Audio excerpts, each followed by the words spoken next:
opens with Cairo's suite, an 18-year-old girl who lives alone in a large mansion left behind by her parents, who have settled permanently overseas. Isolated and emotionally distant from the world around her, Cairo feels her quiet. At school, Cairo meets Mr. Jonathan Miller, a writer and English teacher who, like her, draws inspiration from the stillness of their small town. Because she lives nearby on Lavelle Street, Cairo arrives to his class unusually early one morning. She mentions that her friend Winnie recommended his class. Miller is surprised to hear where she lives, joking that the street is rumored to be haunted. Cairo casually explains that her parents are lawyers and that she plans to follow the same path someday. Miller hands her the semester's reading list, only to be stunned when she tells him she has already read 16 of the assigned books over the holidays. When Winnie arrives, the two friends exchange brief greetings before heading out to get snacks. Left alone, Miller curiously flips through the stack of books Cairo left behind. His colleague and friend Boris appears with food and jokingly teases him, accusing him of reading inappropriate material. Miller quickly clarifies that the books belong to a student. As they look more closely, they realize Cairo has an impressive collection of romantic and literary works. And even more surprising, she has read Miller's own novel, Apostrophes and Ampersands. She is the first person who ever has. That evening, Miller excitedly tells his wife about Cairo and how she checked out his book from the library. The couple shares wine in their living room, enjoying a rare moment of closeness away from their routine. Music plays, they dance, and the moment grows intimate until his wife's phone rings and interrupts everything. She apologizes, promising to make it up to him later, and steps away. The following day, Miller and Boris sit in a field eating together when Cairo passes by. Miller asks what music she is listening to. When she mentions Celine Dion, Boris mocks her choice, prompting Miller to embarrass him with a story about how Boris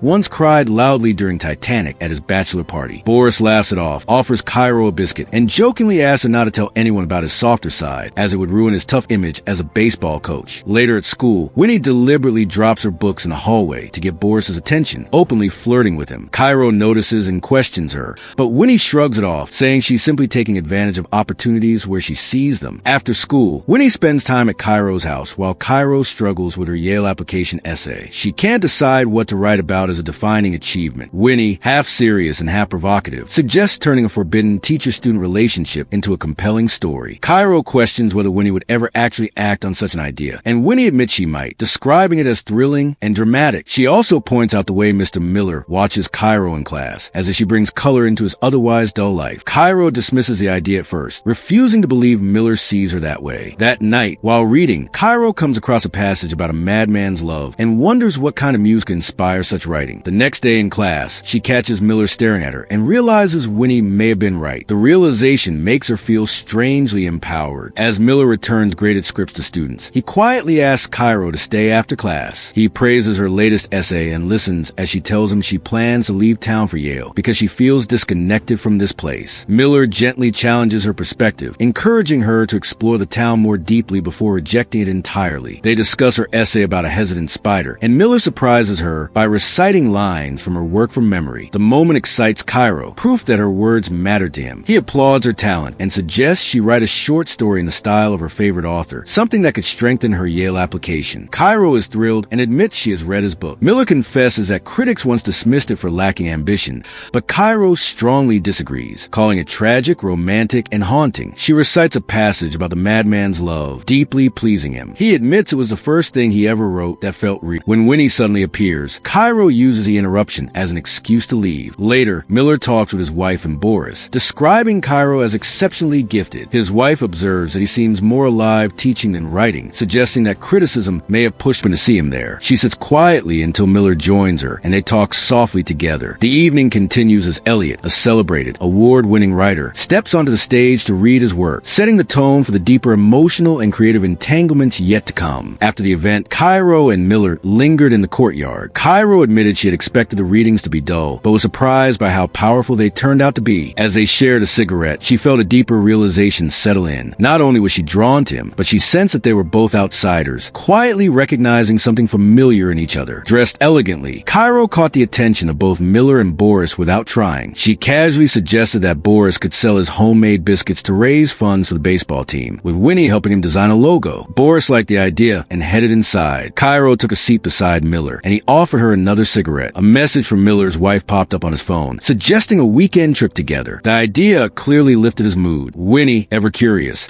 asked Cairo what Miller had said about her outfit. Cairo simply replied that his reaction said enough on its own. phone. The next day in class, Miller was packing, preparing to leave town with his wife. Cairo told him she had chosen him as the inspiration for her story because of his unconventional nature, a compliment he accepted warmly. He said his goodbyes and left. Later, Winnie dramatically teased Cairo about how she was supposedly charming Mr. Miller. Around the same time, Boris approached Winnie about Cairo's biscuit idea and asked for her help with the logo. Winnie agreed and asked to use his phone to jot things down. Cairo then mentioned she couldn't find her own phone. Winnie called it using Boris's phone and slipped it into her bra as a joke. When Boris asked for his phone back at the door, Winnie handed it over, laughing it off. After waiting nearly 40 minutes for his wife, Miller noticed his phone ringing from inside his bag. It was an unfamiliar number. It turned out to be Cairo looking for her missing phone. Miller told his wife he needed to return something to a student and drove off. When he arrived at Cairo's house, rain pouring down, she answered the door dressed for dinner. Standing far closer than necessary, she leaned in and kissed him before he could react. Later that night, Miller stared at his laptop as Cairo sent him the story he had asked her to write. At home, he printed it out and began reading. In her story, his character, renamed Mr. Murphy, arrived at her house, and the narrative blurred lines between imagination and desire. As he read, Miller felt a physical reaction, unsettled by how vividly she had written him into her world. The next day at school, Miller confronted Cairo. He told her to choose another author and write something new, calling her story inappropriate. Cairo pushed back, saying it was inspired by him and by what existed between them. Miller insisted there could never be anything more than a teacher-student relationship and warned her that refusing to rewrite the assignment could cost her the course. Cairo responded sharply. She argued that the problem wasn't her writing, it was his fear. She accused him of abandoning his ambition after criticism,